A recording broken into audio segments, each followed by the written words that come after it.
প্রতি বছর শীতকালে অর্থাৎ অক্টোবর থেকে মার্চের মধ্যে আমাদের দেশের জলাশয়গুলো হাজার হাজার রং বেরঙের বিদেশি পাখিতে ভরে ওঠে। এরা হাজার হাজার কিলোমিটার পাড়ি দিয়ে সুদূর সাইবেরিয়া, রাশিয়া এবং মধ্য এশিয়া থেকে ভারতে আসে। কিন্তু কখনো কি ভেবে দেখেছেন কেন এই পাখিরা নিজেদের ঘর ছেড়ে এত দীর্ঘ আর বিপদ সংকুলন পথ পাড়ি দিয়ে আমাদের দেশে আসে? আজকের ভিডিওতে আমরা জানবো এই রহস্যময় যাত্রার আসল কারণ, সাইবেরিয়া ছাড়ার কারণ। আসলে এই ভ্রমণের মূল কারণ হলো বেঁচে থাকার লড়াই। সাইবেরিয়া এবং রাশিয়ার উত্তর অঞ্চলে শীতকালে তাপমাত্রা হিমাঙ্কের অনেক নিচে, প্রায় -30 থেকে -40 ডিগ্রি সেলসিয়াসে নেমে যায়। এই প্রবল শীতে সেখানকার সব নদী, নালা এবং জলাশয় বরফে জমে যায়।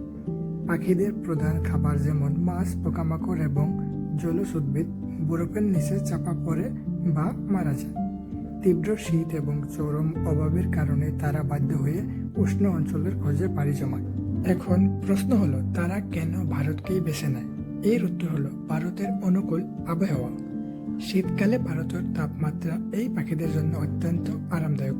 এখানকার জলাশয়গুলো বরফে জমে না, তাই সেখানে প্রচুর মাছ, ছোট পোকামাকড় এবং জলজ উদ্ভিদ পাওয়া যায়।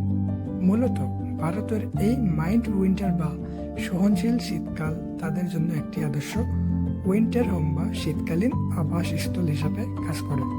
এটি তাদের শক্তি সঞ্চয় করতে এবং পরবর্তী প্রজনন ঋতুর জন্য প্রস্তুত হতে সাহায্য করে।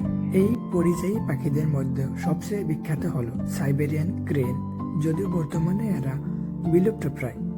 এছাড়াও আছে বার হেডেড গুজ, যারা হিমালয়ের মতো বিশাল পর্বতমালা পার হয়ে ভারতে আসে।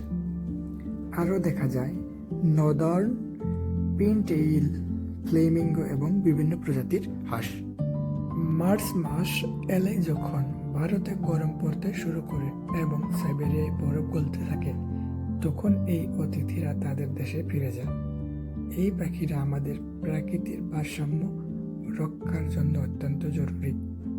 তাই আসুন আমাদের জলাশয়গুলোকে পরিষ্কার রাখি এবং এই সুন্দর অতিথিদের বিরক্ত না করি। ভিডিওটি ভালো লাগলে লাইক দিন এবং বন্ধুদের সাথে শেয়ার করুন।